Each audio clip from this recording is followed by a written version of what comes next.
Hello and welcome to the beginning of Wisdom Live. I'm Andrew Schumacher. Here we are, third week in a row. This is nuts, absolutely nuts. I'm excited to be here. Can you hear me? Can I hear you? I don't think I can hear you. Hope everybody's doing well. I'm just checking a few things in the stream to make sure everything's working like it should be. Looks like we're good on YouTube, and let's see how things are going over there on Kick. See if the chat's all coming through. Looks good. Looks good. We got the chat. Oh, y'all can't see the chat. Maybe you can. It is what it is. If you can't see it, you can't see it. Anyway, here we go. Thank you, Heather. Hi, Andrew. I can see and hear you. Let's see if we can see your chat. Yeah, I want to show it. It didn't work. All right. Well, sometimes everything isn't working quite right, and that's okay. We tried. We got things going though. We do. I will dismiss that, and we will just keep rolling. So, what I'm going to be doing tonight is talking about some really fun stuff. This is stuff that comes from just years of studying the arguments and everything around the Hebrew roots movement, the Torah movements, pronomian, one law, call it whatever you want. And no, it's not all, those terms don't all mean the same thing, but they, my focus has always been, when it comes to anything I'm responding to, is the focus has been, what do the scriptures say?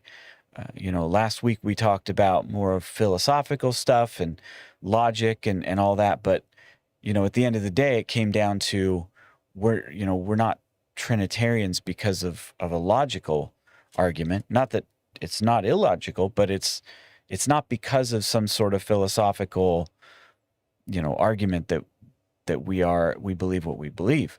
It's because of the scriptures. And so, there's a lot of stuff I could discuss in and around the Torah movements, but I choose to study and talk about the scriptures, what they say, and the actual, foundational stuff. A lot of the stuff within that movement, it all orbits around Torah observance, is at the end of the day. It all stems from this belief that the church has lost its way because it's not observing the Torah the way the Torah observers think that it should. So that's the primary motivating belief in this in the movement and in this system. And so that is what I choose to focus on. And so that's what I've studied quite heavily over the last few years, and that's where I'm at now. So I see my wife Nikki is in the chat. This is going to be a great show. I hope so. I certainly hope so. I want to check on something here. I'm going to try to fix this chat highlight problem. Yeah, that's okay. I see. Oh, no, it should be integrated. Okay. Anyway, I'm trying to get things to work. Let's see if we can see. Okay. Oh, interesting. Hang on one second. I'll be right back.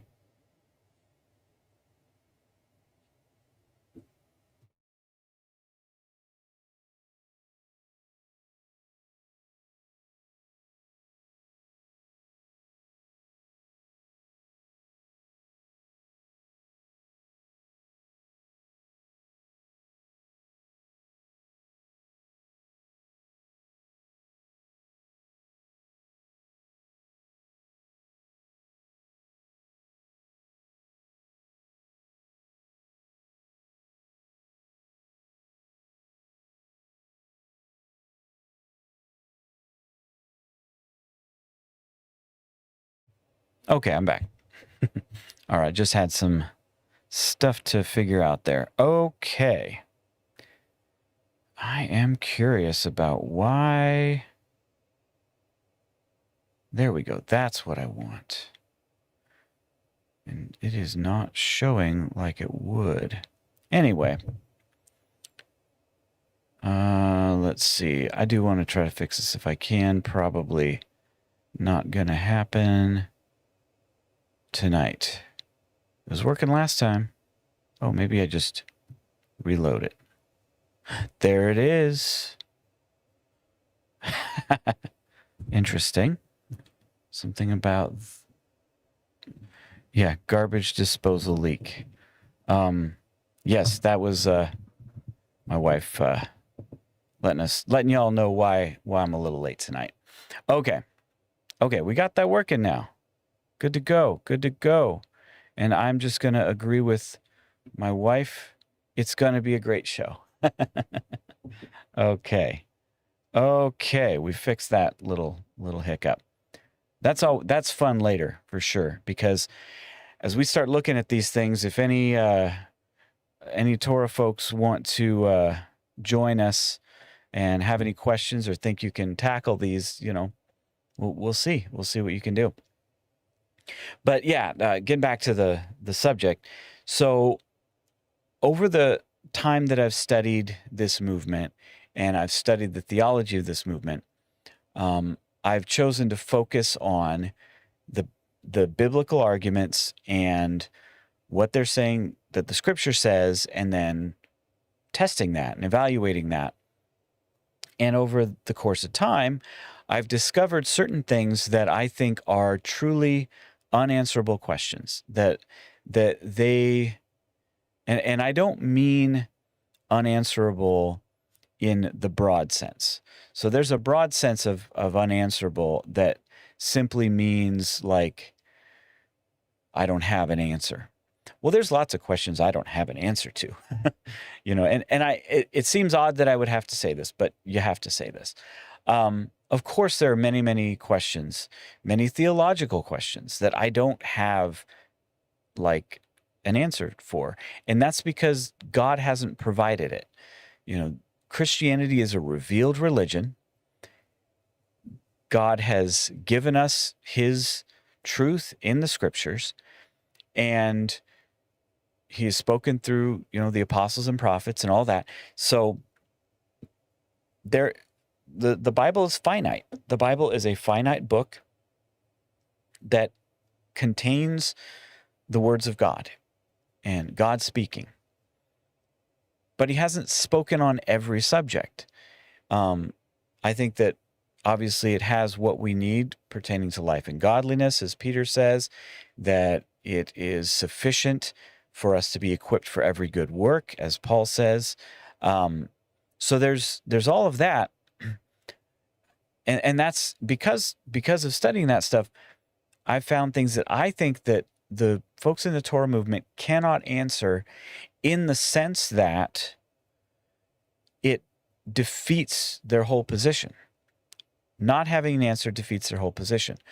And that happens a couple different ways. It happens from direct, just, hey, look at this passage of scripture, and all of these are derived from the scriptures. But, some of them are, hey, look, this one verse just kind of doesn't fit. It just does not fit into your system. Or, a whole passage or a whole, argument from the scriptures that, they think, well, this, it's interesting. A lot of the ones like in Paul that I think really do also have, implications that they can't really respond to. They do have answers that they've developed and stuff like that. But the stuff I'm going to talk about tonight, these aren't the things that they've developed answers for.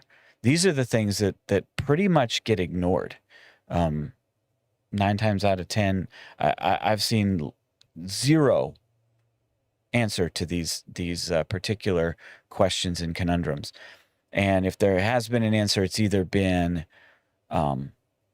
just sort of a brushing aside or something like that. But they don't really tackle these. So these are probably, if you've been kind of dwelling in this, this sort of stuff for a while, or if you came out of these movements, you probably have some familiarity with these things, but you've never really heard what they say about them. And so that's what I want to talk about tonight. These are unanswerable in the worst way, in the way that that not having an answer is very detrimental, and you'll see what I mean as we get into it. I mentioned, some of them are just a text. The other way that some of these questions are unanswerable is that they create a dilemma that can't be, that really can't be resolved. In a dilemma, logically, is a sort of situation where you have, it's a simple, like a yes or no question, and if you answer yes, your position is wrong, and if you answer no, your position is wrong. And what it demonstrates is a contradiction in your system. So, there's been if you follow a lot of apologetics like I do, you may have noticed a surge in a certain set of arguments in the last couple of years regarding Islam. One of the big things that's been going around in the apologetics world regarding Islam is something called the Islamic dilemma. If you have no idea what that is, then you don't spend all your time looking at this stuff the way I have. But Islam is not one of my specialty areas at all. I don't pretend to be an expert on it in any way, but I just enjoy, they talk a lot about the Trinity from here and there, in which I'm into that. But also it's one of those areas of apologetics that other people are doing really crazy cool things in, and I'm just along for the ride and enjoying the show, so to speak. But the Islamic dilemma, it goes like this. The Quran says, and I don't know the verse or whatever, but it says to Muhammad, it's Allah speaking to Muhammad, and it says, if you're unsure about anything in the Quran, check with the people of the book, which in the Quran is the Jews and the Christians, and check with them, and you will find confirmation in the Quran says the Torah and the Injil is it's the Arabic word for gospel. So the Torah and the gospel. So it's a way of, and if we want to be really, really, specific and literal, it's the first 5 books of the Old Testament and the first 4 books of the New Testament, right? But it's the Bible. It's the Jews and the Christians have the scriptures. Check with those previous scriptures, and you will see the truth of the Quran. And if that sounds weird to you, if you've paid attention to Islamic apologetics at all, you'll know that Muslim apologists say that the Bible is corrupted. And wherever it disagrees with the Quran, that's been corrupted. It's not what it originally said. But in the Quran itself, if you read what it says about the scriptures, it never makes that argument. It never says that the Bible is corrupted. And my understanding, and I could be wrong about this, but even some of the earliest what are called hadith, which are narrations of historical events, and interpretations of the Quran, in the early days of Islam, they're not considered scripture, but they're considered very authoritative in Islamic circles.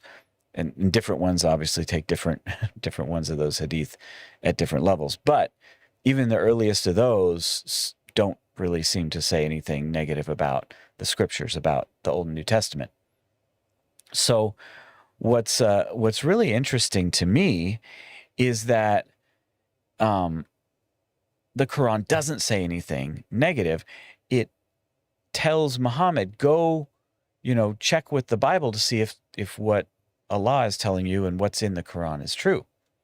Well, we know if we do that, then we know that the Quran is false, because the Bible contradicts it. The Bible, the simplest way, I mean, the Bible's Trinitarian, but that takes a little longer, a little more work to get there.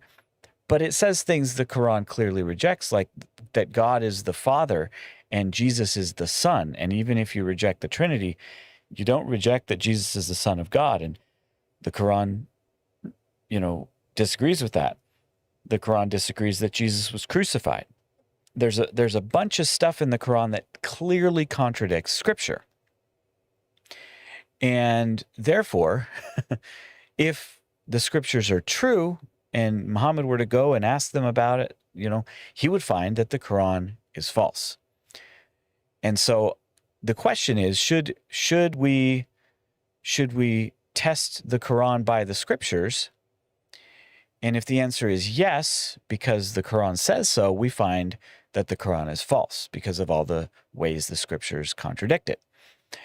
But if we answer no, and say what most Muslim apologists have tried to say, that it's corrupt, and so no, we don't check it by the Scriptures, we check the Scriptures by the Quran, that's what they want to say, well, then we find that the Quran is still false, because that's the opposite of what the Quran said to do. So either way, either the Scriptures are trustworthy, as the Quran says, therefore the Quran is false because it contradicts everything else, or much else, or the Scriptures are not trustworthy and the Quran is false because it says to trust the Scriptures. So no matter what you do, no matter how you answer, and this is the Islamic dilemma. And it was, I saw stuff from David Wood, Islamic apologist. I saw he put a video out about it years and years and years and years ago, and probably in 10 plus years ago. And it wasn't a big thing, but he pointed this out in a video, and it was just one of the videos. But then it started to catch on, and other people, and then, a year or two ago, he and others have decided to just hit it hard and hit, their apologists hard with it. So all of that's to say, to give you kind of a background of some of the things that I'm going to be talking about tonight in terms of dilemmas, because some of these questions are more of a dilemma than here's one verse and how do you handle this verse, though they're based on obviously what's in Scripture. So with all that being said, and enough time for folks to get here and for me to see y'all, and hope you're doing awesome, let's go ahead and jump into the questions. So let's go ahead and pull that up and we will get started. So question, hang on, let me grab, well, you know what I'm going to do right before, I'm doing some of this stuff on stream because I just don't have the time to do this and know I'm doing it right. Okay. Bear with me one second. I'm going to create a way to quickly get back to my notes here, because I am on a laptop and I don't want to keep opening, closing, and moving windows around on you. I would much rather have you see me. Okay. Everybody there? Everybody's looking good. Let's go. Let's go. All right. So, first question. Does God ever give commands to only certain people and not others? Now, seems like a very simple question, right? Simple yes or no.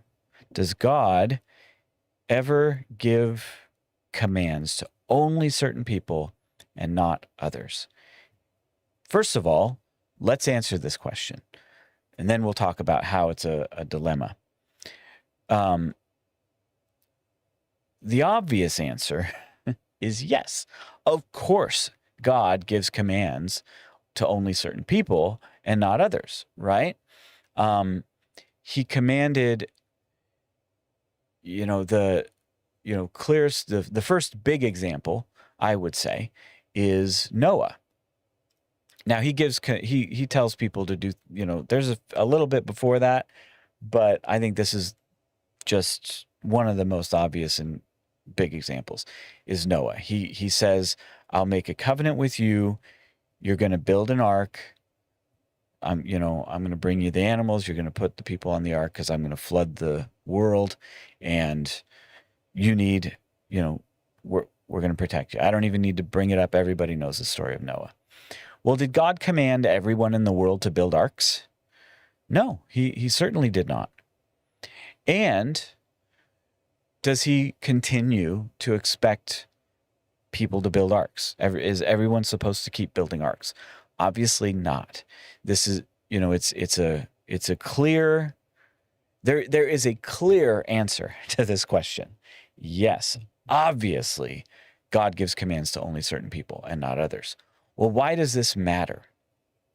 Well, if it's true that God gives commands sometimes to just certain people and not other people, that means that not every command we read where God said to do something or not do something, we cannot assume just because it's in there and God said it, that he expects all people to live by it.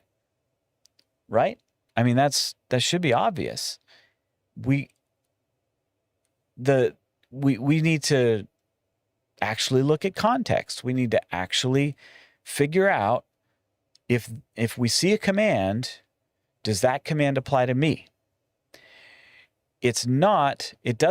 What this shows is that it does not apply to me just because it's in the text.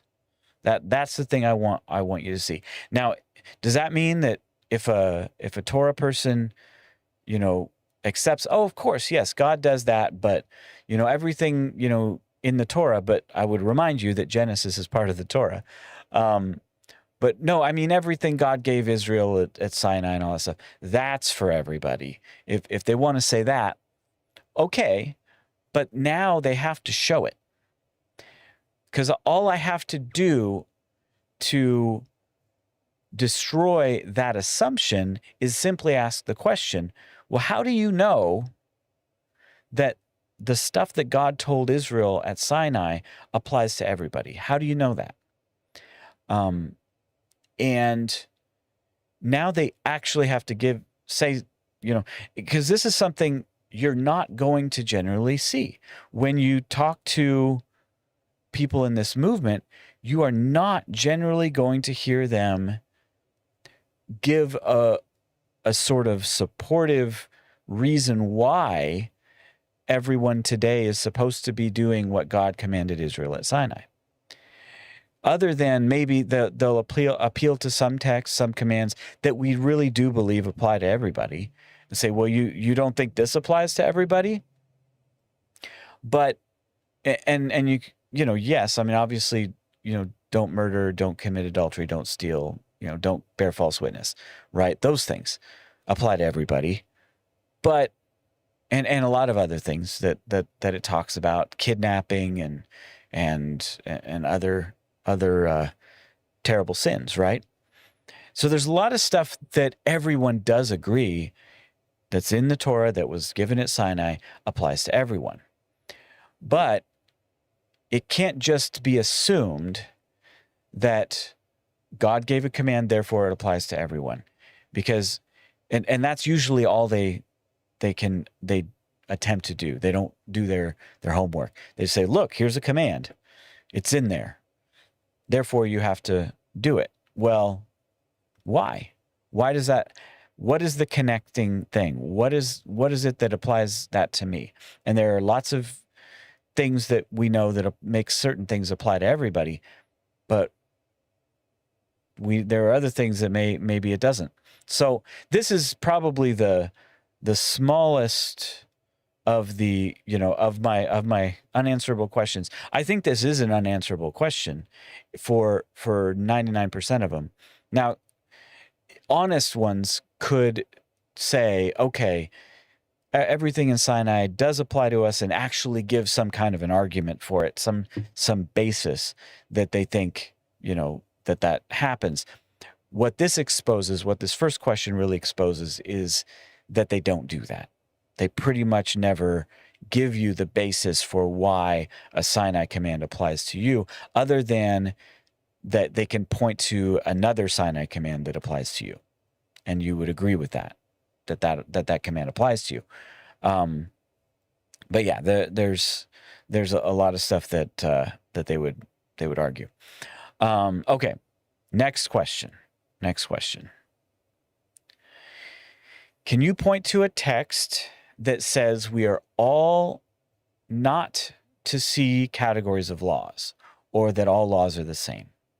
So it's probably not worded the best, but this is a question regarding the common thing in certain circles of Christianity to recognize that there is a moral law, ceremonial law, judicial law, things like that. The question, this text poses, or what this question poses is, can you point to a text that says we're not to see those categories, that tells us that those categories are man-made, or that seeing categories in the law is a man-made thing? And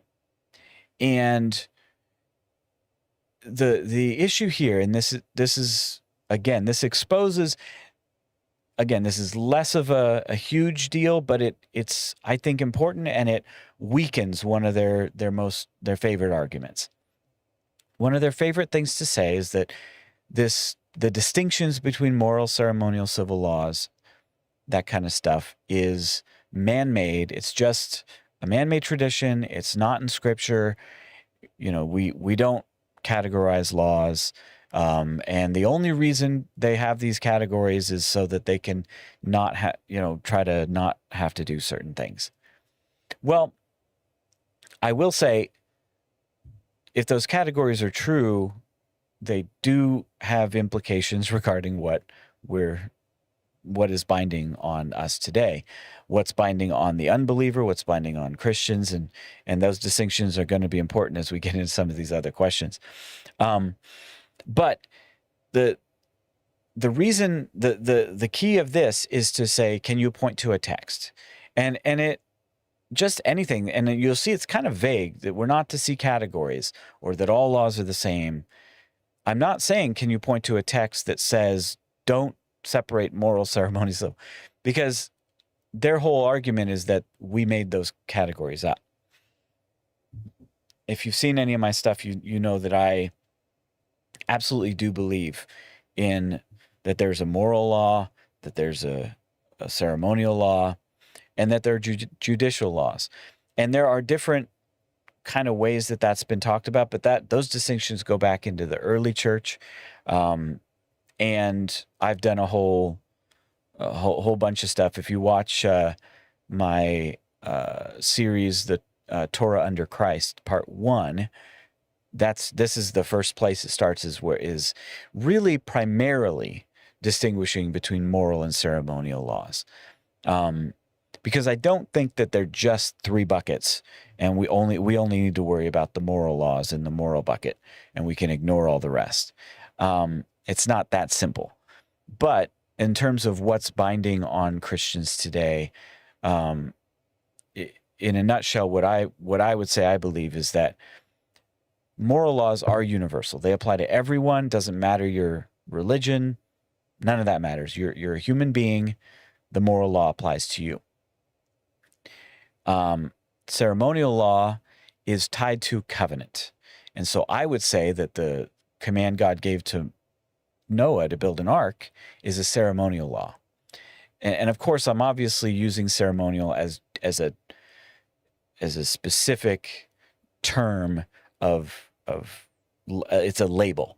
I'm not saying that it's ceremonial in the sense that there's a ceremony, but I'm just using that term because it's a common term. But I'm using it as a label for any law that is tied specifically to a covenant, and that when that covenant is no longer really operating, then that law is no longer operating. And since the flood already happened and the ark served its purpose, that covenant is no longer operating. It's obsolete. It doesn't apply to anyone anymore. And the command to build an ark doesn't apply to anyone anymore. It only applied to Noah within that covenant.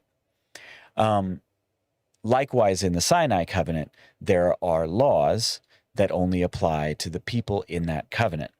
And that covenant was the nation of Israel.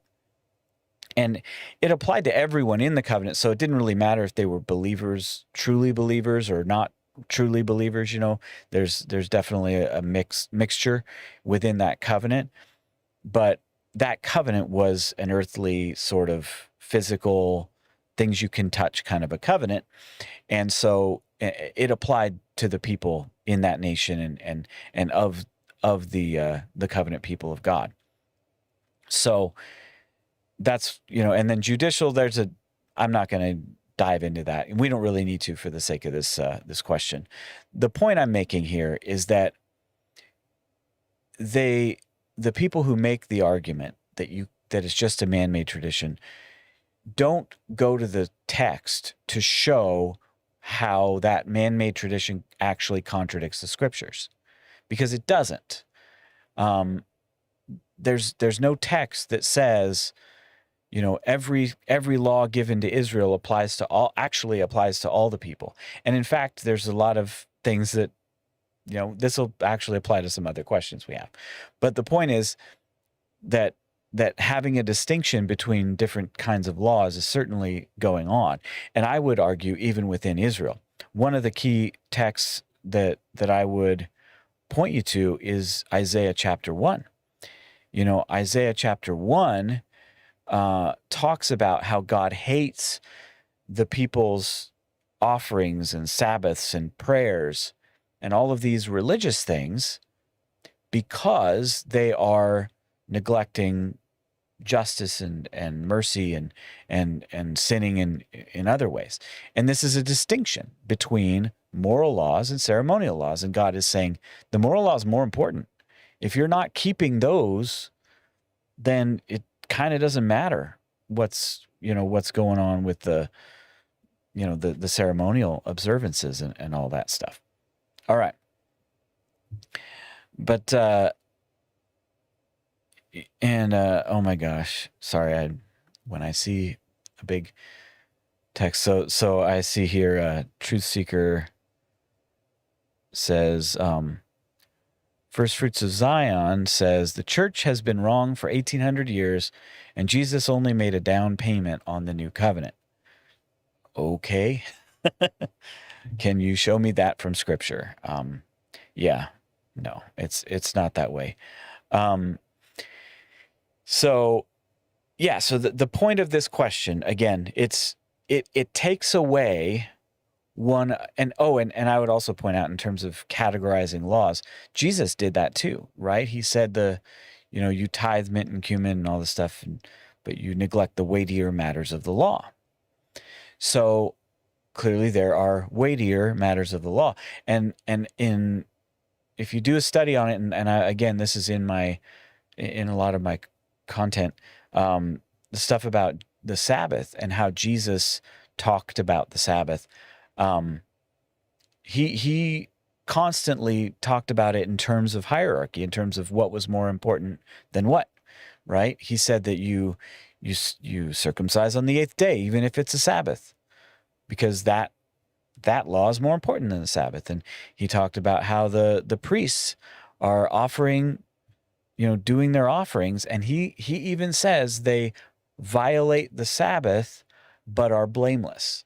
So he doesn't say that the priests don't have to, or that they're not violating the Sabbath. He says they are violating the Sabbath, but there's no blame for it because what they're doing with the temple is more important than the Sabbath. And then, of course, Jesus says of himself, someone greater than the temple is here, speaking of himself. So there's this hierarchy of some laws being more important than others, and so some laws superseding others, and sometimes you can't keep all of them at the same time. And yet, that's okay because there are some laws that are more important than others. And, justice is more important than, and I would say, and this kind of relates to how we are, is like the idea of um, the idea of the in today in the new covenant, I've said this many times. There is the ceremonial law, as I've defined it, is tied to a covenant, and there are new covenant ceremonial laws. Even though salvation is by grace through faith, it's not, we don't keep it's actually an unconditional covenant. The covenant does not depend on us keeping it in order to stay in it. God puts the law, his law in our hearts. There's still a law. We still, the moral law is still there. The law of God has not gone away. But the ceremonial laws have shifted, and now we have laws as Christians that we have to do, such as, baptism, Lord's Supper, the Great Commission, stuff like that. So, yeah, that's how it is. So, I see another comment I want to bring up. Jesse Bass says, "Are you open to having discussions like you did with Caleb Haig?" You bet I am. You bet I am. One of the things that I've actually I'm open to trying to do, it may fail miserably, but is bringing people on, camera and stuff to discuss some of these questions. So if you're a Torah folks, and I don't know if you are, Jesse, or not, but if you're in this group and you want to, talk about one of these questions, we can do that. Or I'm willing to try. We'll see how things go, and I don't make any promises for technical limitations. Anyway, my point is there are good reasons from Scripture to say that there are different kinds of laws, different categories of laws, some more important than others, which lends, credence to the moral ceremonial distinction. And I believe that's also biblical. I've made that case elsewhere. But those who say, oh, it's just man-made, those folks don't make a biblical argument. They just insist upon it. Jesse, how can people reach you? I'm gonna, if I'm able tonight, we'll see how things go. If it gets too crazy late, I may not be able to do it tonight. You can reach me if you want to schedule something. You can reach me a couple ways. Just message me on, Facebook or X or something like that. I know they just started doing a sort of a YouTube message, DM type of thing too. So maybe you can see if that's possible. I don't know. I've done it. I've sent my wife messages, but I don't know about everybody else. But anyway, you can message that way. And again, if I don't run out of time or have technical limitations, I may do something live here, and then I would put a link in the chat. But we'll see if we get there. Right now, I'm going to get through these questions. All right. So that's question number 2. Essentially, the main problem is they just don't actually talk about the scriptures when they make that claim. It's more of just a claim, not a biblical argument. All right, next one. It says, are all Torah laws binding on all people at all times, or are they only binding on people in covenant with God? So, and I said, now I want to, before I even explain that, I wanted to say the obvious thing that I'm taking into account. And that is, the allowance for the fact that some laws in the Torah are for men, and some are for women, and some are for farmers, and some are for priests. There's stuff in there that is only speaking to specific groups because they fit a certain criteria. I'm not talking about that. I'm talking about moral standards for people just because they do the moral standards, well, do all the laws, and when I say all the laws, I mean all of them that would apply to you if you were an ancient Israelite, do those laws apply to you regardless of whether you're in covenant with God or whether you're just all people, and regardless of the time, whether it's, today or back then. And so, why is this an important question? The the Torah laws in, the ones that we always debate about, right? The dietary laws, the feast days, the Sabbath, the 7th-day Sabbath, all of that kind of stuff. That's the stuff that they usually are, and there's, other smaller debates that are had about, the tassels and things like that. But my question is related to, do those laws, are they they just apply to everybody at all times, or are they only about the people of God? And the reason this is a difficult question really is because it kind of, the scriptures don't really say it. If someone wants, as these guys, it's kind of related to the previous question. The previous question asked, can we categorize laws, moral, ceremonial, that kind of stuff? And this is related to that, because if we can't, as most Torah observant teachers, Torah movement teachers say, if we can't do that categorization, if it's all universal moral law, then the obvious answer to this question should be yes. They all apply to all people in covenant with God. And then the problem with that is that it seems to obviously contradict Scripture in many places. For example, one of them is going to be our last question. I think our last question, or maybe not the very last, but one of our last questions. Yeah, not the very last. Second to last question is going to be an example of a counterexample to the yes answer to this question. So it seems like the way that they would argue seems to say, yes, if it would have applied to you then, it applies to you now, right? So if you're a woman and you were in Israel there and it's a woman command, you're a woman now, it applies to you, right? Here's the issue. If you go to the text, and this is part of the argument that I make, and I'm not going to go through everything, but if you go to the text like Leviticus 11, like Leviticus 23, where these major categories are discussed, you find that the laws are given to Israel, and God says, this is because I'm Yahweh who brought you out of Egypt, and you're my special people, essentially. Like, God didn't bring all the nations out of Egypt.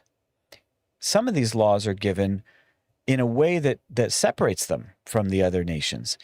And in fact, one of the big examples, and we're going to come to this verse again. Let me pull it up here. Let me just make sure I've got the right one. All right, I'll just go there.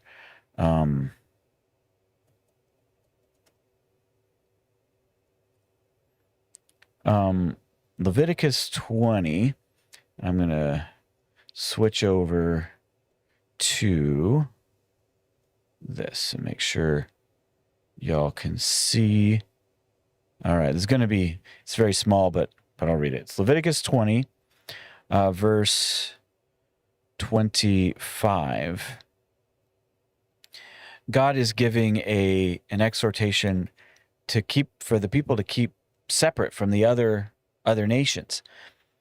I'll actually start here in verse 23. It says, "And you shall not follow the statutes of the nation that I am driving out from before you, because they did all these things and I detested them. So I said to you, you yourselves shall take possession of their land, and I myself shall give it to you to possess it, a land flowing with milk and honey. I am Yahweh your God, who has set you apart from the nations."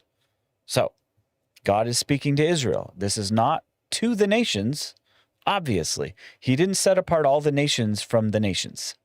He set apart Israel from the nations. And what does he say in verse 25? "And you shall distinguish between the clean and the unclean animal, and between the clean and unclean bird, and you shall not defile yourselves with the animal, or with the bird, or with anything that moves along the ground that I have set apart for you as unclean. And you shall be holy for me, because I Yahweh am holy, and I have singled you out from the nations to be mine. So, the dietary laws here, and this is, it says it in Leviticus 11, it talks about them being special, but here it's even more emphasized that the purpose of that law, those laws, are to distinguish Israel from the other nations. So if all the Torah laws, including the dietary laws, are binding on all the people, then it literally does not distinguish them from all the nations. This is a special thing. And, God isn't saying for you to change all the nations and make them be like, so where they're doing this too. God never says that. He says, I've singled you out. You are my special people, and I'm giving you this law to help solidify that distinction. You don't eat what they eat. You don't eat the unclean animals like they do. And so this is just one example, but there are many examples where it seems like, again, the Torah observant person seems to have to answer yes to this question, but can't. It seems like they have to say yes. They're all binding on all the people, and this is common too. One of the first verses you'll hear from a Torah person is 1 John, where he says, sin is lawlessness, and the law defines what sin is. And I would say, in a general sense, yes, the law of God defines what sin is, but the Sinai covenant and the laws, just because they're in that covenant, don't define what sin is. They define it was definitely sin for Israel in that covenant to disobey any of those laws, but they didn't define what makes sin to be sin. Certainly before that law was given, and certainly after that, that covenant is no longer in the case.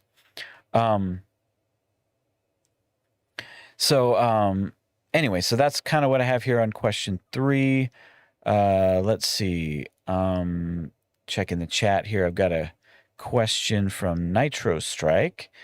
It says, what about the law not being fully fulfilled, like all of the feasts? Does the fact that not all the feasts are fulfilled mean the law isn't fully fulfilled, therefore should be followed? I take a view that says all the feasts have been fulfilled.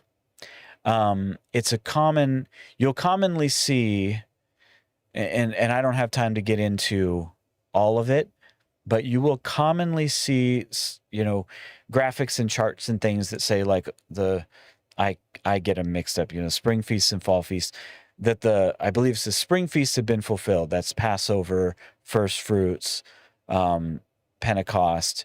And you see that happen, with Jesus is the Passover lamb. He's raised on first fruits.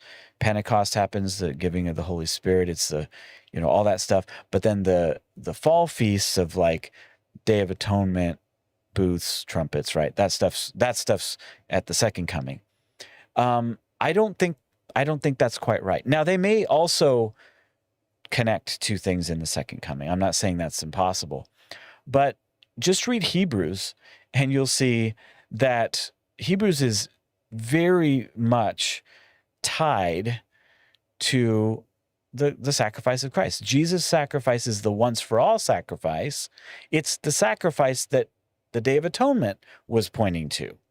So even though Jesus is the Passover, he's also the atonement, the giving of, the Day of Atonement. So that, I just, and I think that there are things you can point to in the text, and again, it's been a while since I've looked at it, but with all the feasts that Jesus' first coming touches on, and I think his second coming it's Jesus, it's still Jesus, and so there's things that'll still connect, but no, I don't think that applies, and because the covenant itself is described as being obsolete in the book of Hebrews, so that's kind of where I come down on that. And we're going to talk about feasts, actually. Feasts is one of my questions here tonight. So let's go to the next question. Have any of God's commands to certain people ever changed for those people? So this one, again, yes or no question. It's one of those with an obvious answer, but that answer does not fit Torah observance theology. Torah observance theology, one of the common arguments you'll hear is God never changes, therefore his law can't change, and his commandments don't change, and it's eternal and all that kind of stuff. Well, the problem is that God's commands have changed in pretty obvious, and there's some pretty obvious examples. There is, the example of Genesis chapter 9, where, and I'm not even talking about and this is dietary, but in Genesis 1 and 9, in Genesis 1, God says, I give you all the plants, the green plants and the fruit bearing trees and stuff like that for food. It'll be food for you. And it actually uses this language of food. And then after the flood, God says, just as I gave the plants, I now give you everything. And he refers to, all of every moving thing shall be food for you. Uses the same language, food for you, and refers back to the first the first time he gave food, and says, just like I did that before, now I'm doing this. Now I'm giving you everything. And there's of course have been attempts to try to, avoid this and say, oh no, they probably did eat meat and all that. It's like, well, who knows what they did? The text doesn't tell us what people did, but it does tell us what God gave and what God commanded. And clearly he gave plants before the fall, and he included animals after the flood. And, not even getting into the debate about clean and unclean later, that's a separate debate. And I think that that the Torah observance position is wrong. But even if we just, for the sake of argument, assume that these were all stuff that would be defined as clean, it's still a change. It is still a change of command. And I think that it was for all people. This is the context here. The context in Genesis 1 is something God speaking to Adam as, federal head of all human beings. So it's for all people. And here God's speaking to Noah as, again, the person for whom all people are going to come from, and he's giving the animals. So there's clearly been a change. There's another example that I really, again, I've never heard anyone talk about, is actually in Numbers 14. I'm going to go ahead and bring that one up and show you guys what I'm talking about. I've got that one pulled up here already. In Numbers 14, and you can see here the context. It says the people complain. This is after the spies have come back from the promised land, and some of them gave a bad report.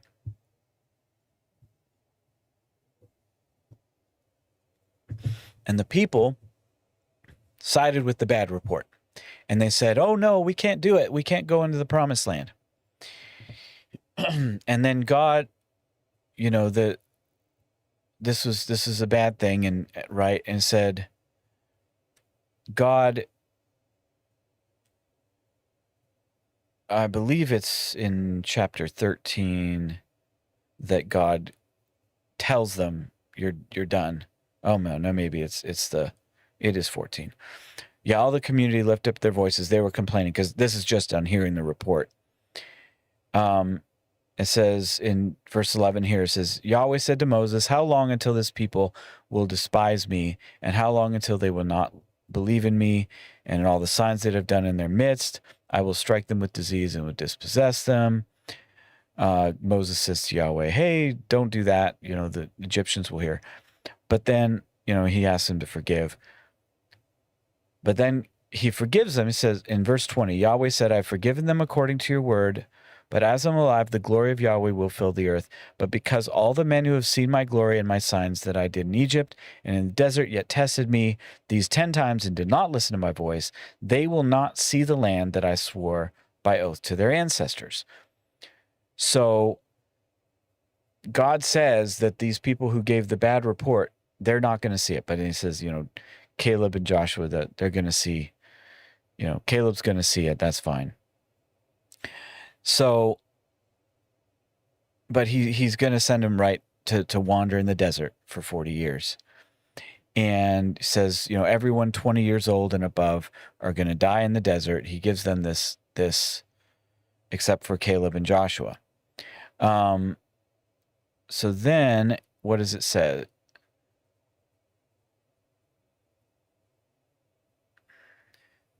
Down here toward the end, Moses spoke the words to the Israelites, and the people mourned greatly. And okay, this is the part. It says, so already it's happened, actually, right? God had commanded the people to take the land, and they disobeyed. And so now God is commanding them not to take the land. Now for punishment, you're going into the desert. And it says in verse 40, they rose early in the morning and went to the top of the mount, saying, here we are. We will go up to the place that Yahweh said, because we have sinned. But Moses said, why are you going against the command of Yahweh? It will not succeed. You should not go up, because Yahweh is not in your midst. Do not let yourselves be defeated in the presence of your enemies. And he goes on. And they try, and then they get beaten back, right? They fail. Because God's command changed. For the same people, those same people were commanded to go and take the land. But because of their lack of faith, God changed his command to something different, to now you're going to go wander in the wilderness for 40 years. So the obvious answer to this question is yes. And of course, another clear example is just said as, in Hebrews chapter 7, there's the verse that says, talking about the priesthood, it says if there's a change in the priesthood, there's of necessity a change in the law also. So the idea of things changing is completely biblical. But that doesn't fit Torah observance theology, because if God's commands can change, now they can't just say, look, it's there in the text, therefore it applies to us. No, they have to actually argue for it. They have to actually show why it didn't change in this case. And we can show that for so many of the more commands in the moral law. We can point to how it didn't change, and how, because it always applied even before the Sinai covenant, it applied to the other nations. There was never a time when many commands were not commands for everybody.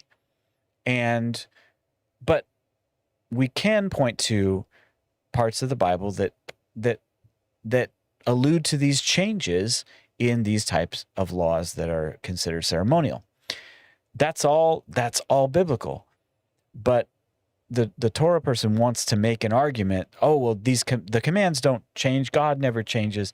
But again, it's just not borne out in the text. So they have to answer, if they want to be biblical, even if they think the Sinai commands still apply to us and all the ceremonial laws there, they have to answer yes. And to answer yes is to give up many of their favorite arguments. Yeah, so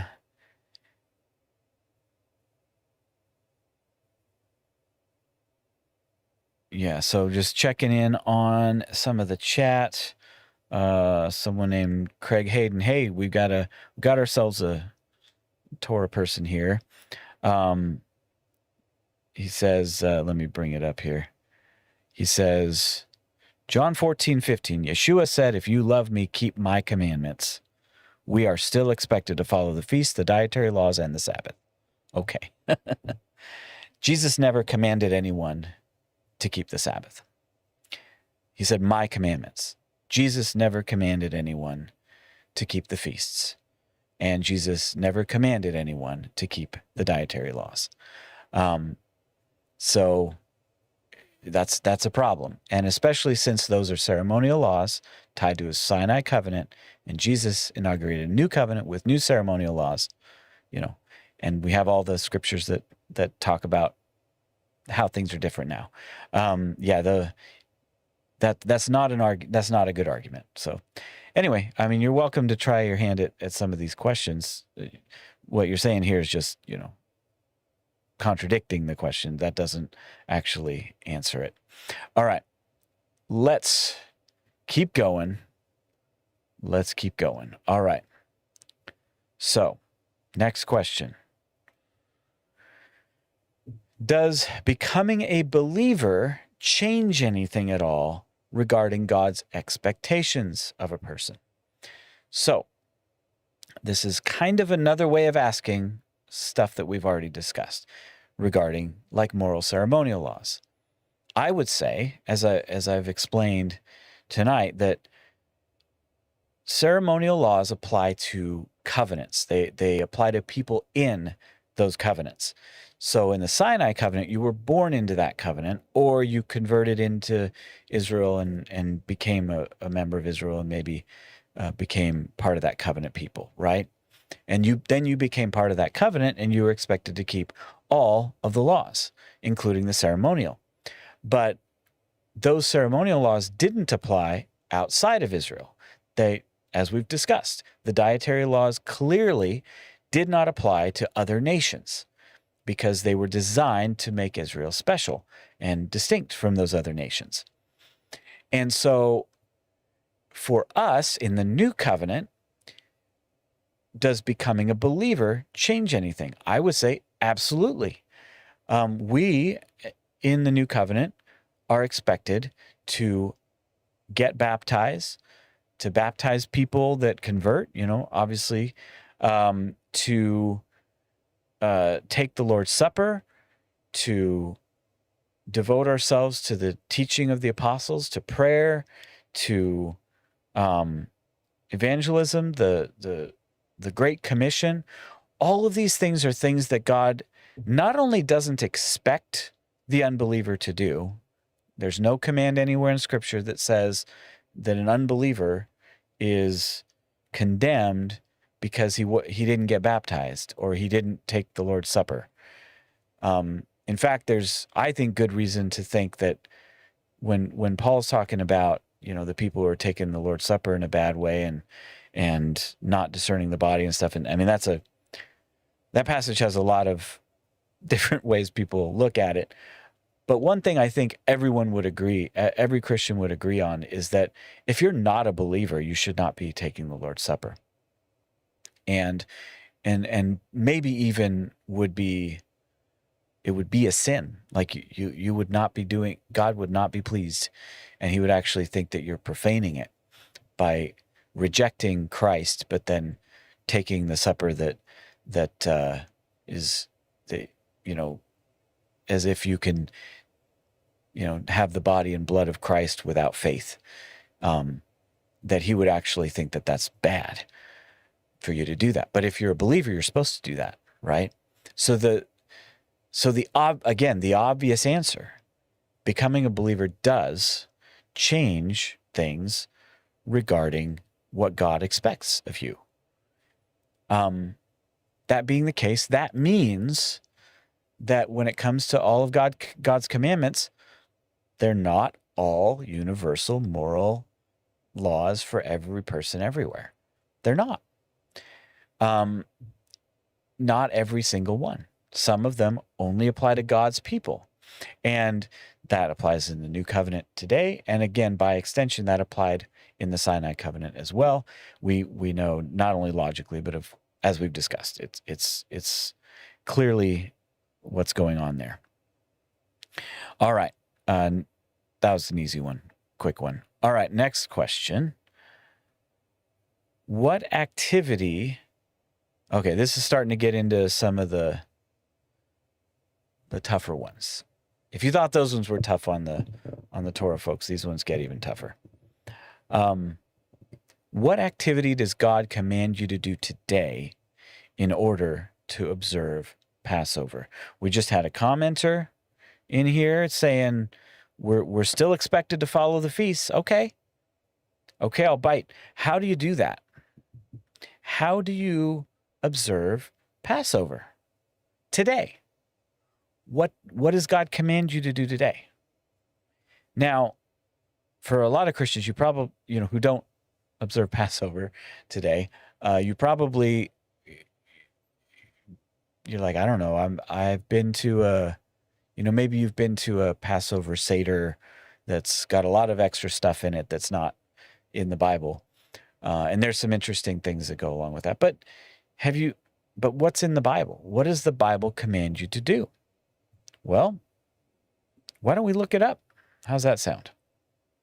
Let's go see what the Bible says to do. All right. So let's see. One of the... let me get back to... Sorry. Well, now let's do this. I'll just pull it up here. All right. We'll pull up my notes this other less fun way. Okay. So Leviticus 23:9 is one text that talks about the Passover. That is the quintessential initial command, right? Leviticus 23 is at Sinai. This is the feast chapter. This is the chapter about all of the feasts. My LEB here says Yahweh's feasts, and it mentions the Sabbath, and then it mentions the Passover. And it talks about when the Passover is here in verses 4 through 8. And it does say a little bit of what to do. It says on the first day, now it tells you what day it starts, but then on the first day of Passover, there shall be a holy assembly for you. You shall not do any regular work. So it's the first day is a Sabbath. And you shall present an offering for Yahweh made by fire for 7 days. On the seventh day, there shall be a holy assembly. You shall not do any regular work. And it goes on to talk about first fruits. And really, they kind of overlap, and it's a interesting thing. But basically, he says, there should be an offering, right, at the temple. Or in this case, at the tabernacle, the tent that goes with them.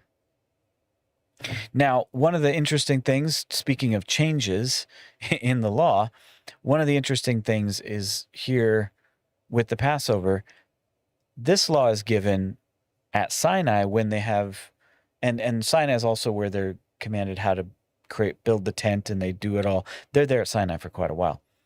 But this is how they're going to do it with the moving tabernacle. Well, what's going to happen with when they're in the land? Well, we'll get to that. But first, I want to show you another mention of the Passover in Numbers chapter 9, where it talks about it again. And here it mentions, points out on the 14th day of this month at twilight, you will perform it at its appointed time according to all its decrees and according to all its stipulations, and will observe it. And then it says, let me just make sure I'm reading the right verse here. Okay, verse, I'll go down here to 13 where there's an interesting bit. It says, he says, but the man who is clean and not on a journey, and he fails to observe the Passover, that man will be cut off from his people because he did not present the offering of Yahweh on its appointed time. That man will bear his guilt. This touches on several questions we've asked, right? So if everyone's supposed to do the Passover, does that mean every man who is able to observe it and isn't even a Christian or anything, just every, person every year who fails to observe the Passover is supposed to be cut off from his people? Like they're supposed to exile him. Every Chinese man is supposed to be exiled from his family because he's not observing the Passover. And it's silly, but if you think that it applies to the whole world, things get really silly really fast. But again, that's kind of what you have to think if you're in the Torah movements. So often you won't hear, and you'll notice a lot of my questions have to do with, is it the people in the covenant or is it everybody? And that's because, and you'll hear this all the time, and listen for it. You'll notice when they're just talking about what they believe, they'll often talk about how believers are supposed to keep God's law. Believers this, believers that. God, Christians today should do this. And they always apply it to the people who believe. But then when we say, well, yeah, but, it's not moral law, it doesn't apply to everybody, then they still want to call it moral law. So really, which is it? Does it apply to everybody or not? If it's moral universal law, it applies to everybody. And this law applies to everybody. But that doesn't make any sense. Obviously, this law applied to the people in the Sinai covenant, to Israel in that, nation, in that group. And if a man was able to observe it, he was clean and he, wasn't away on a journey, he was in the land and he just refused to observe it, then it says cut him off, kick him out. That's what he was told. All right. The other text I want to look at is Deuteronomy 16, because that is the second giving of the law right as they go into the land, and now they're going to be in cities. And, now it's going to talk about, because when they were wandering, all the people could, there was a sacrifice at the tabernacle, but they also the very, very first Passover, the one in Egypt, they were commanded to do, slaughter the lamb in their home and cook it quickly and eat it. Now that they're going into the land, it's a little different. It says, observe the month of Abib, and you shall keep the Passover to Yahweh your God, for in the month of Abib, Yahweh your God brought you out from Egypt by night, and you shall offer the Passover sacrifice to Yahweh your God from among your flock and herd at the place that Yahweh will choose to let his name dwell there. This is speaking of the temple, of where the temple will be. In these early days, it's still the tabernacle, but God's going to give it a certain place. But the point is, wherever that is, the place, that's where God is. That's where you need to do it. It says the place the Yahweh will choose to let his name dwell there. You shall not eat it or eat with it anything unleavened. 7 days you shall eat it, unleavened bread of affliction, because in haste you went out from the land of Egypt. Notice how this is all about these people who went out from Egypt, right? This isn't to everybody. This isn't to every nation. Because in haste you went out from the land of Egypt, so that you will remember the day of your going out from the land of Egypt all the days of your life, and leaven shall not be seen with you in any of your territory for 7 days, and none of the meat that you slaughter on the evening of the first day shall remain overnight until morning. You are not allowed to offer the Passover sacrifice in one of your towns that Yahweh your God is giving to you, but only at the place that Yahweh your God will choose to let his name dwell there, and you shall offer the Passover sacrifice in the evening at sunset at the designated time of your going out from Egypt. And you shall cook, and you shall eat it at the place that Yahweh your God will choose, and you may turn in the morning and go to your tents. 6 days you shall eat unleavened bread. On the seventh day there shall be an assembly for Yahweh your God, and you shall not do work. Here's the thing. So he says, don't just do this where you live.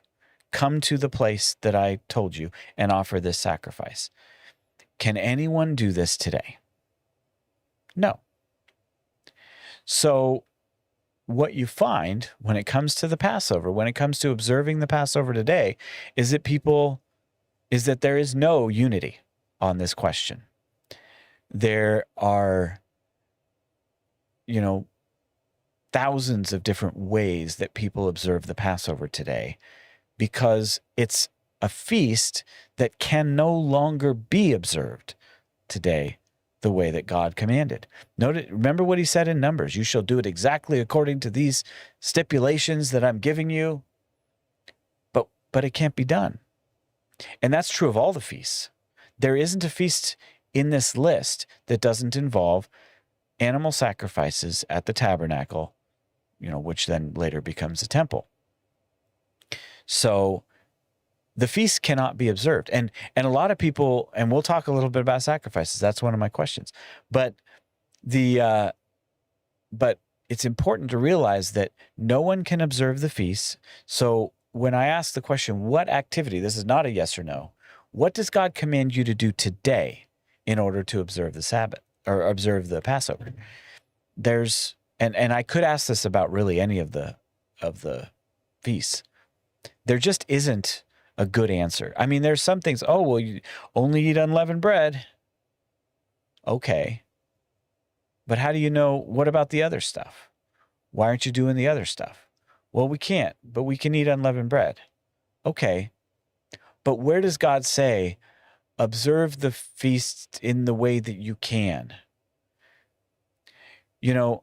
Does God does God command the man on the journey to only eat unleavened bread on the journey if he happens to be away during the Passover? It doesn't say, does it? So if he eats unleavened bread and it happens to be Passover, is he breaking a commandment? Well, no, there isn't a commandment that tells him that he has to do what he can do while he's away. So the idea we have to do what we can do is a man-made tradition, is what that is. There's not a command to do what you can. In fact, there are lots of commands that say don't add or take away from the things that you've been told. And if you actually go and look at how people observe these feasts, so many things are done that are just, kind of neat sounding religious tradition that have nothing to do with the Torah. They're not commanded anywhere. So that's just kind of the nature of it and what happens. All right. So, all right. So that is that question. Let me jump back over here to the slides. All right. Okay. So, yeah, there's some good questions. I see Gan PS. I think this is a good thing. He says, why was Peter rebuked by Paul if the Gentiles were already following the Judaic customs? Then Peter would not need to pretend, would he? Right? Yeah, if the Gentile believers were all eating like Jews, eating only clean food, why would it matter where Peter sits and where he eats? But he was afraid of those Jews and didn't want to be seen eating among the Gentiles and eating what they're eating. That's, yeah, very, very, very good question. All right. Next one. We got a few more. This is the last, I think we got 3 more. Do I have 9? Yeah, I have 9 questions. All right. So number 7, does eating something unclean defile you, making you unclean? This won't take long to talk about this one. So this one, we already looked at the scripture for it. It was Leviticus 20:25, where God said, don't eat, distinguish between clean and unclean, because I'm making a distinction between you and the other nations. But he says, don't defile yourselves. If you eat that stuff, it will defile you, right? But what did Jesus say in Mark 7? What goes into a man does not defile him. So which is it? Does eating something unclean defile you, as Leviticus 20:25 says, or not defile you, as Jesus says in Mark 7? Now, the obvious thing, that's not about clean and unclean. It's about hand washing and, all that stuff.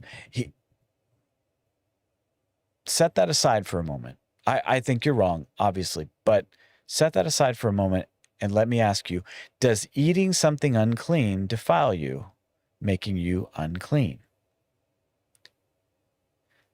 Because Jesus didn't say eating with unwashed hands doesn't make you unclean. He said nothing that goes into a man can make him unclean.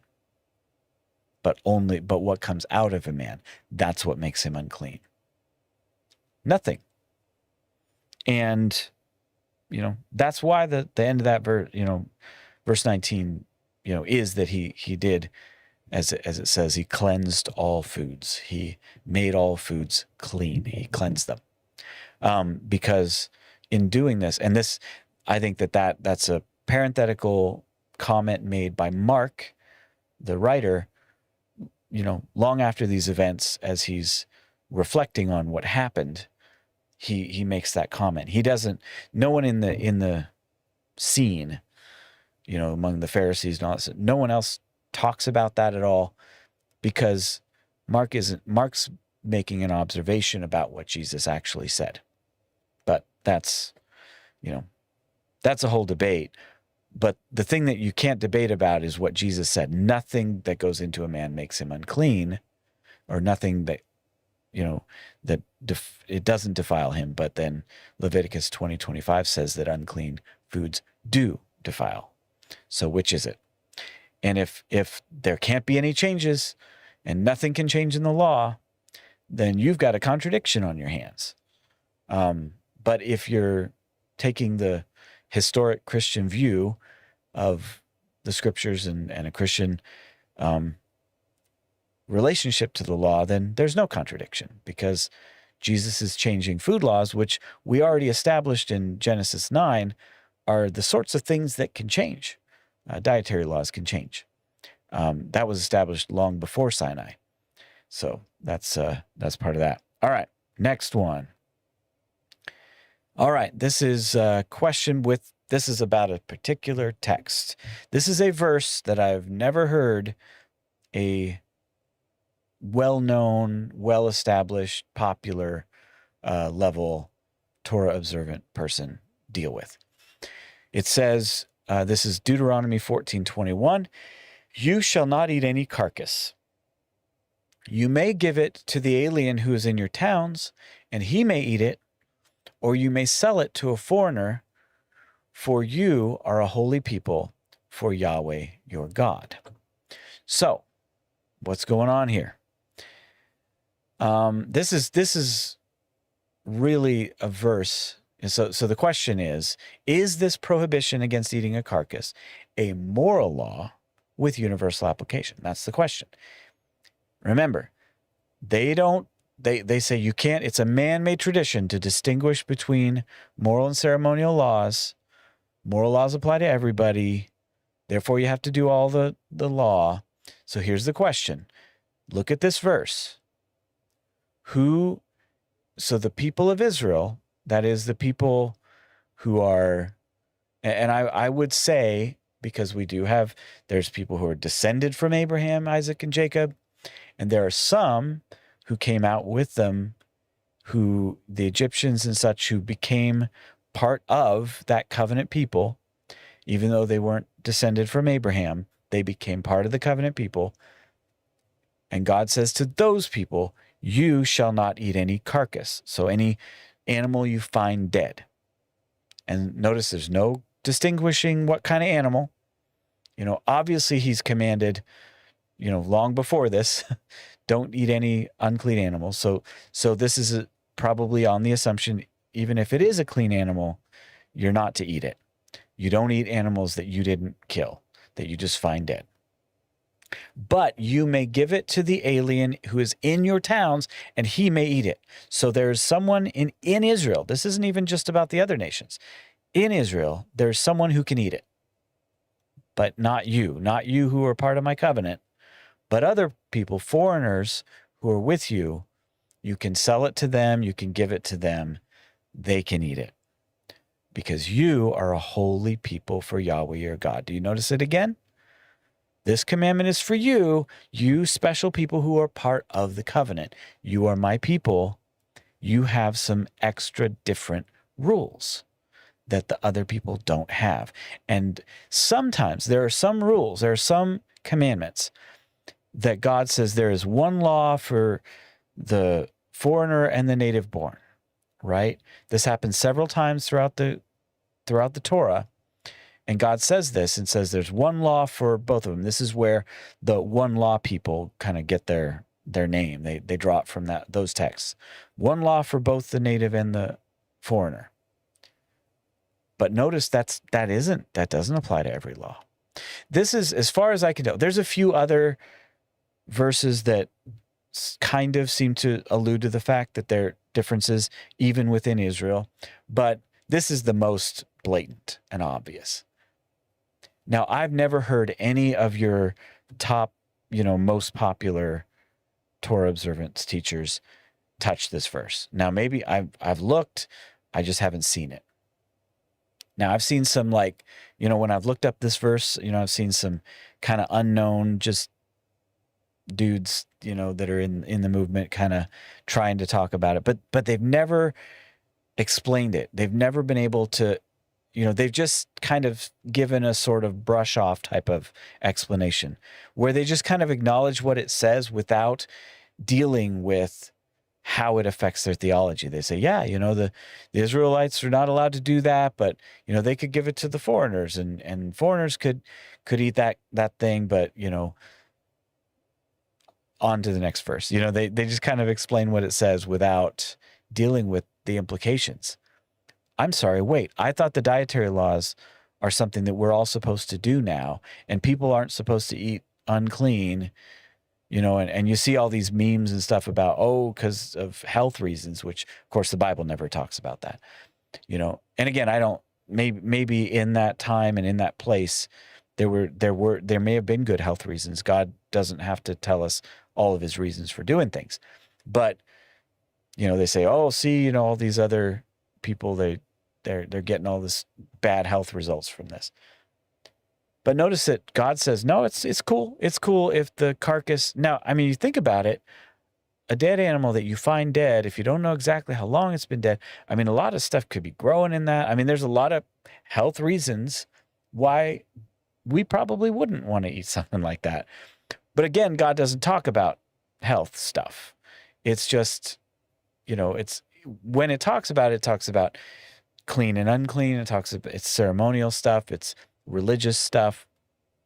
But here there's not a lot. There's really no explanation for why. It just says don't do it. But these other people who live here can do it. So there's not just one law for the native and the foreigner in Israel. There wasn't just one law. Not completely. There were some differences.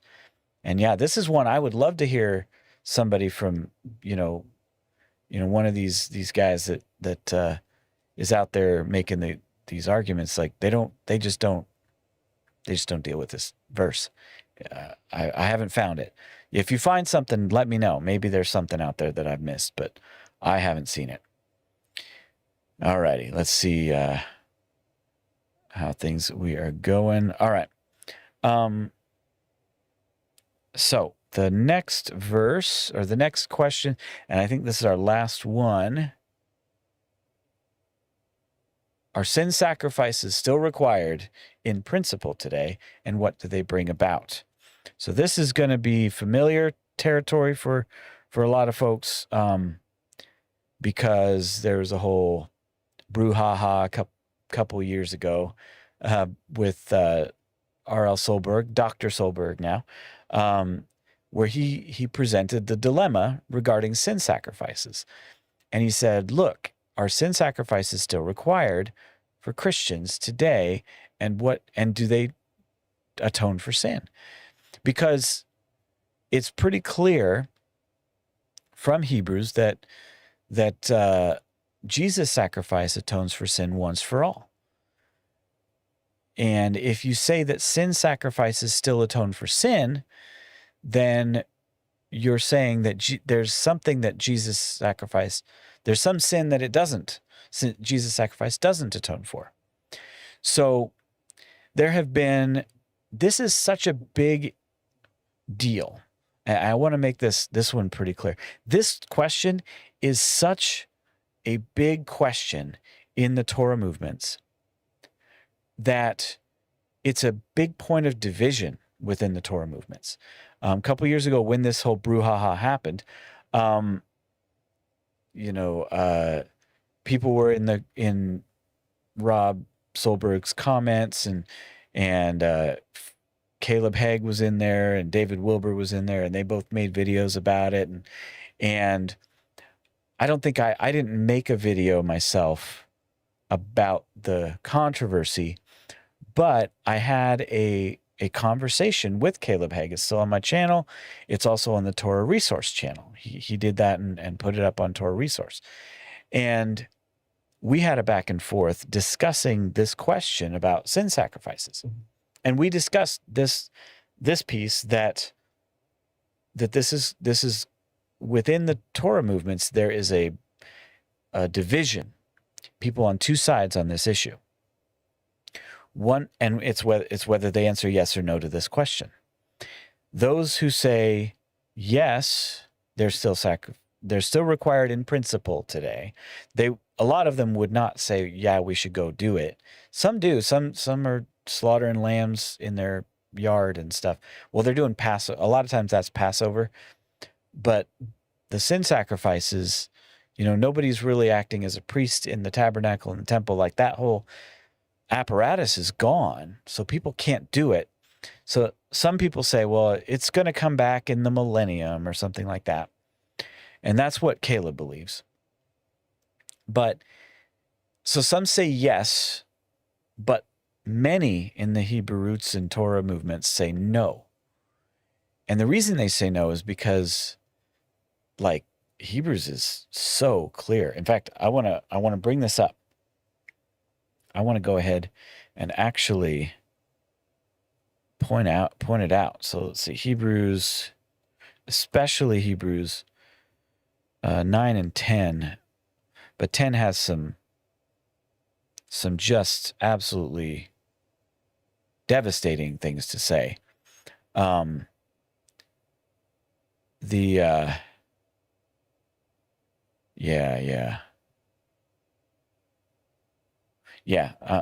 going to look at some Hebrews 10 here to show you this is why there's a whole side of the Torah movements that does not think that these still apply.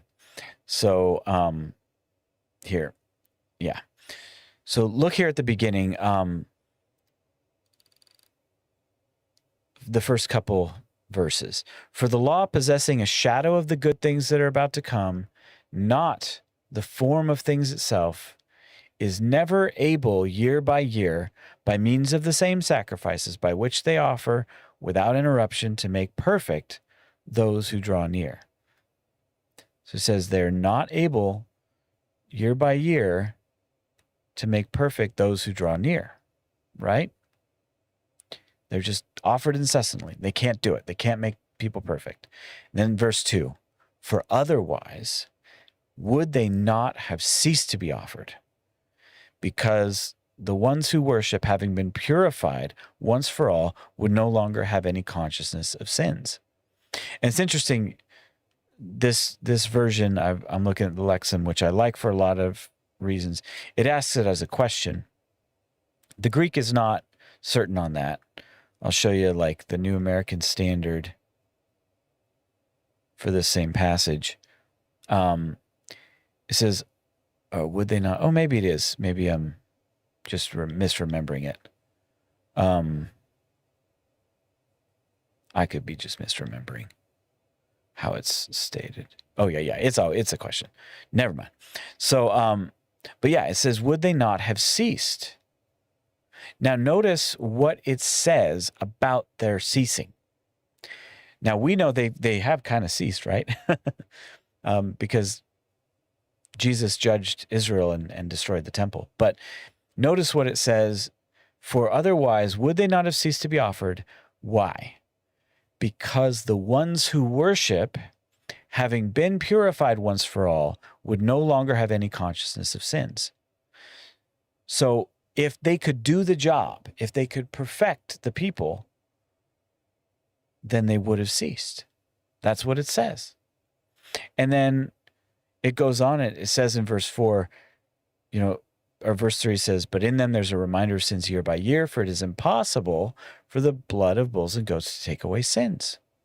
So they couldn't do it. They couldn't make people perfect. They couldn't take away sins, but they would have ceased if they could have done that. So then I'll skip down a little bit.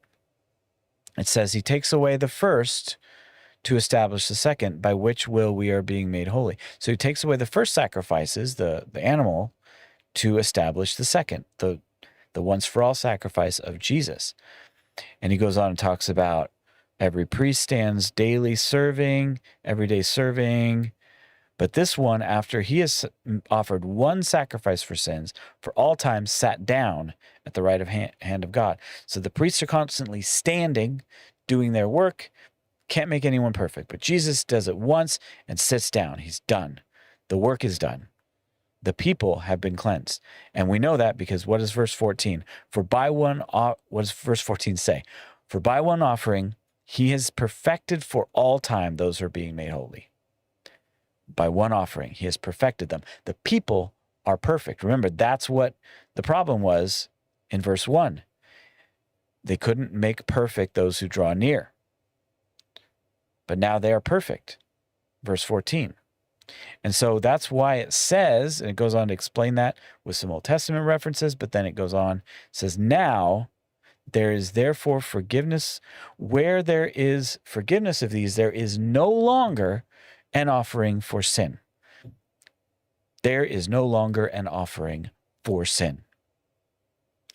So that means that some of the Torah commands, the ones regarding sin sacrifices, no longer apply because Jesus took care of it.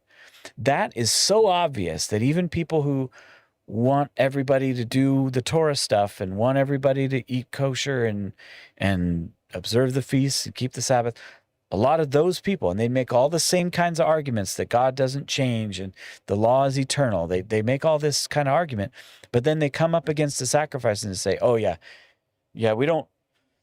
Jesus took care of that. Like we're not doing sacrifices anymore because Jesus is once for all, because it's just so obvious. Now, that's the people who answer the question, are they still required today? Who say no. That's the people who answer no.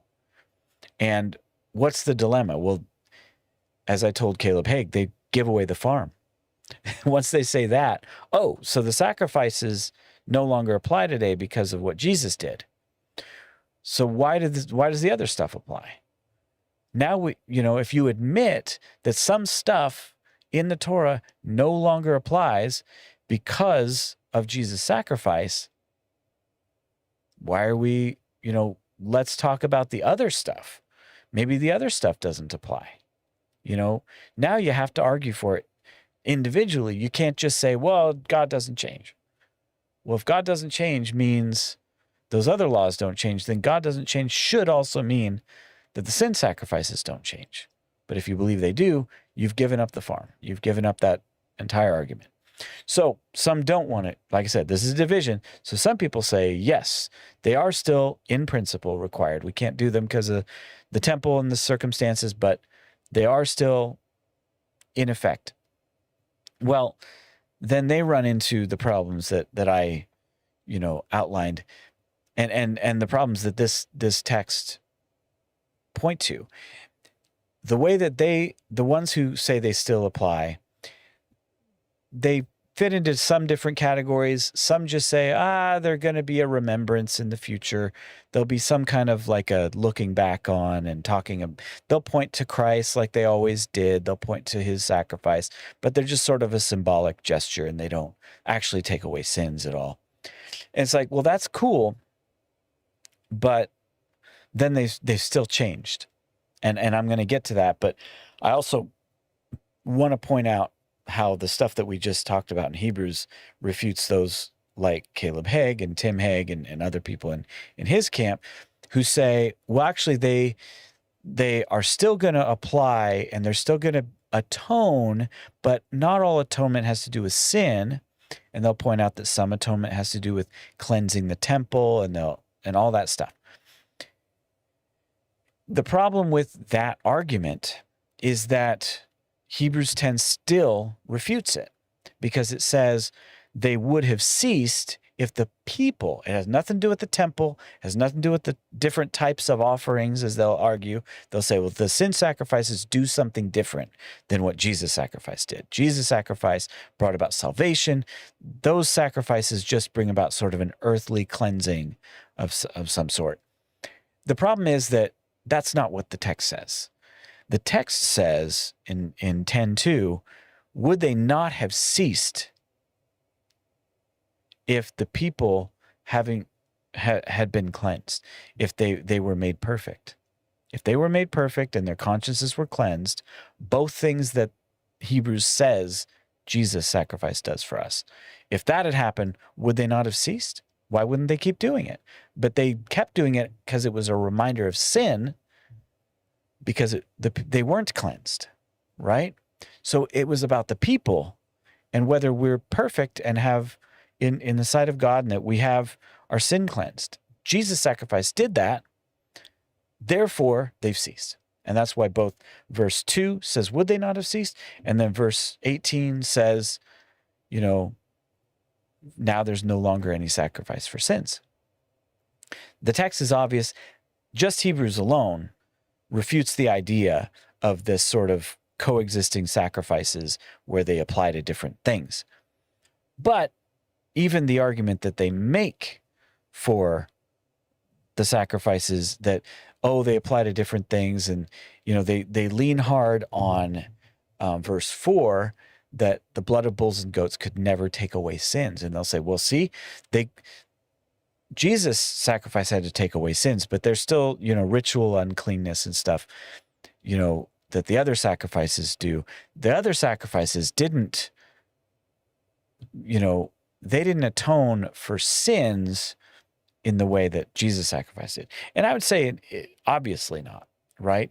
But the way that the Old Testament talks about them doesn't fit that paradigm. It doesn't fit the idea that it's just about ritual uncleanness.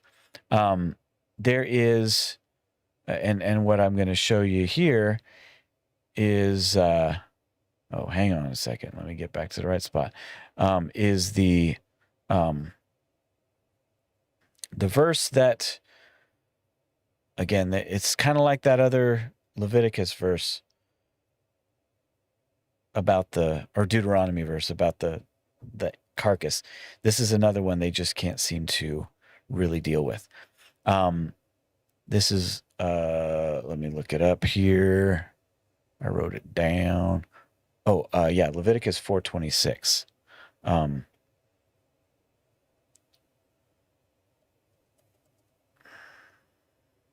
I don't even have to. So it's talking about sin sacrifice.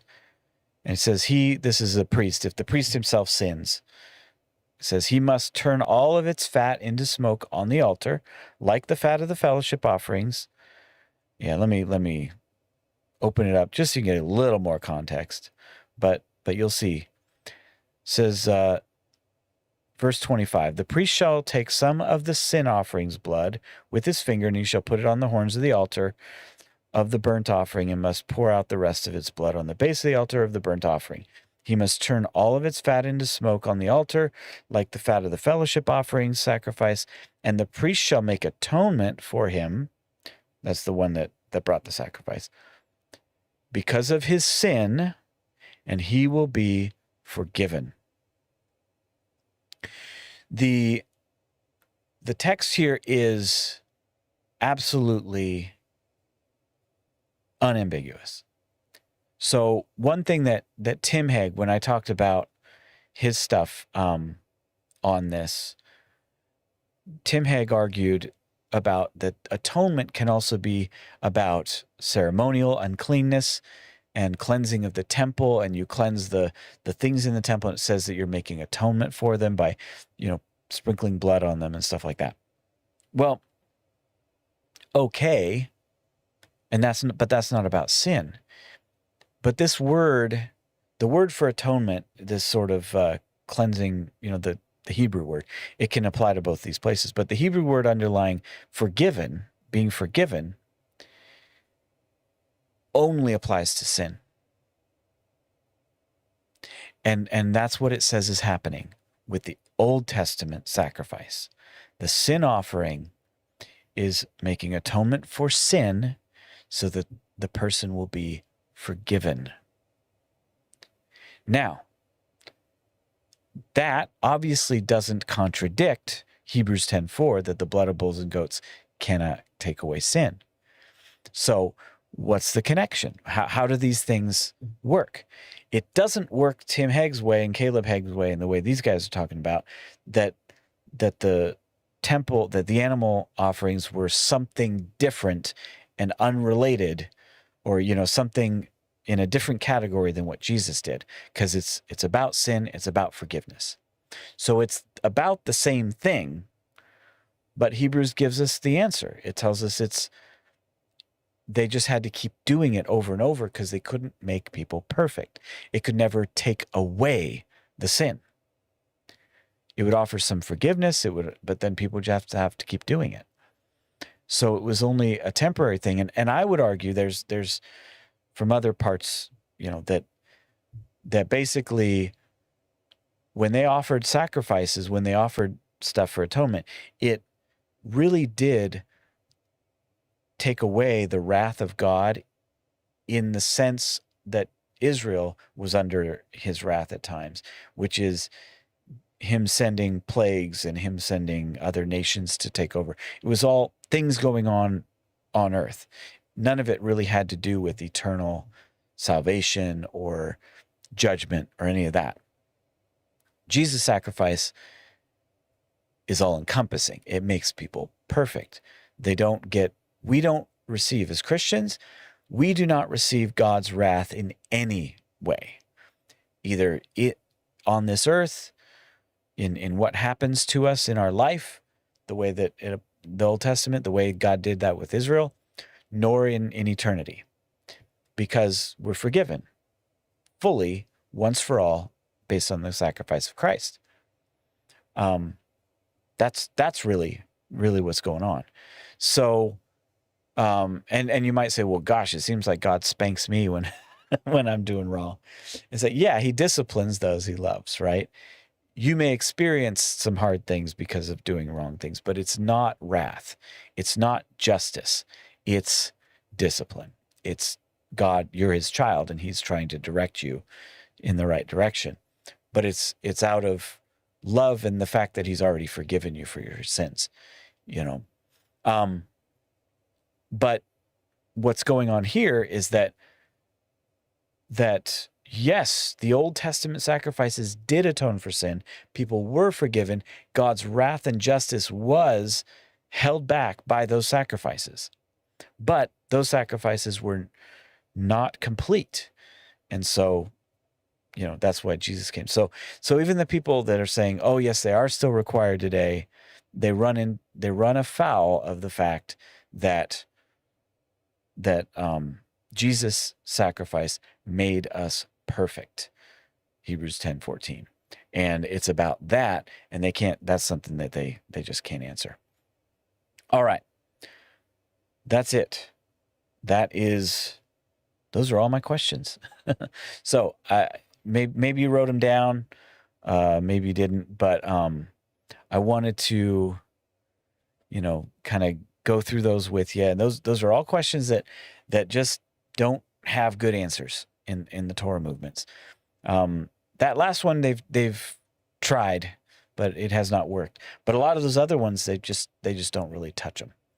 All right, let me kind of see what's going on in the chat here.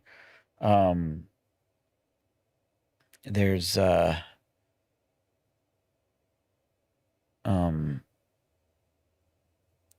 yeah, there's some good comments here by Gamps 7.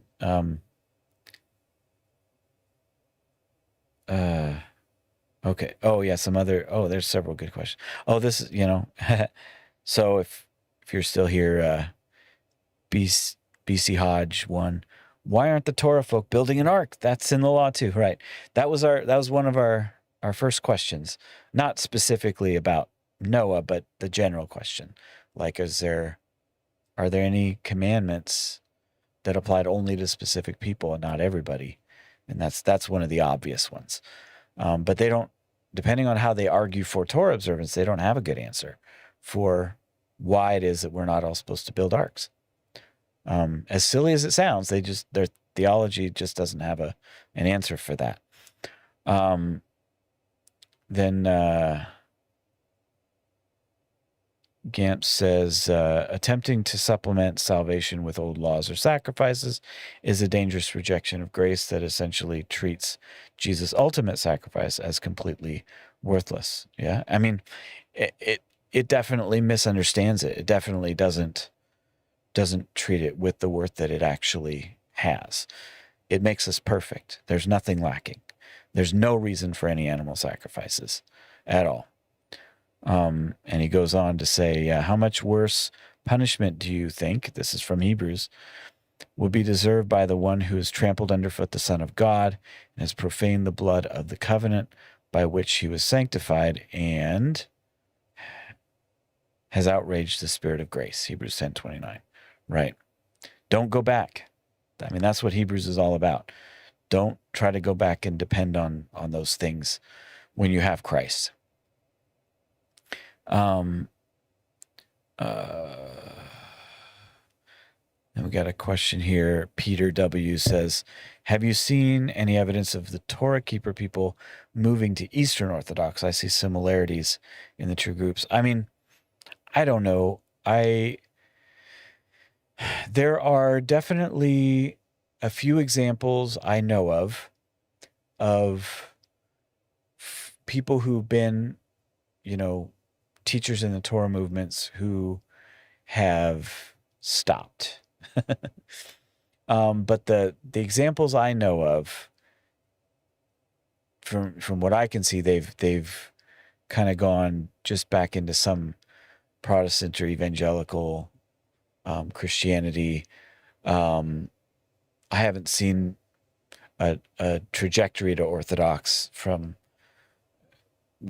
as far as I know.